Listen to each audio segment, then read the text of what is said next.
Cylinder ಸ್ಫೋಟಗೊಂಡಿರುವ ಘಟನೆ ನೆಲಮಂಗಲದ ಸುಭಾಷ್ ನಗರದಲ್ಲಿ ನಡೆದಿದೆ.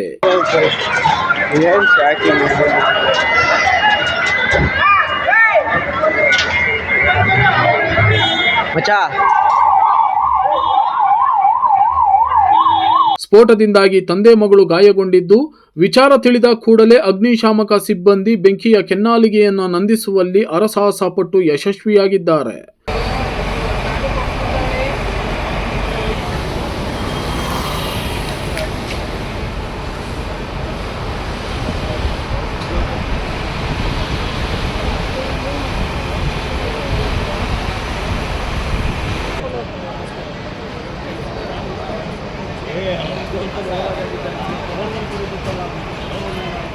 ಕೂಡಲೇ ಸ್ಥಳಕ್ಕೆ ಆಗಮಿಸಿದ ಆಂಬ್ಯುಲೆನ್ಸ್ಗೆ ಬೆಂಕಿಯ ಕೆನ್ನಾಲಿಗೆಯಿಂದ ಗಾಯಗೊಂಡಿದ್ದ ತಂದೆ ಮಗಳನ್ನ ಆಸ್ಪತ್ರೆಗೆ ರವಾನಿಸಲಾಗಿದೆ.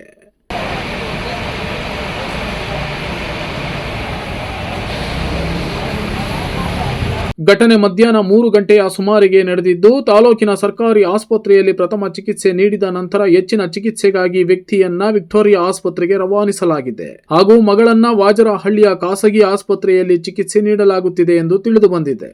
ಘಟನೆ 3 ಅಂತಸ್ತಿನ ಬಿಲ್ಡಿಂಗ್ನಲ್ಲಿ ನಡೆದಿದ್ದು, ಜಯಲಕ್ಷ್ಮಮ್ಮ ಎಂಬುವರ ಮನೆಯಲ್ಲಿ ಈ ಘಟನೆ ನಡೆದಿದೆ ಎಂದು ತಿಳಿದು ಬಂದಿದೆ.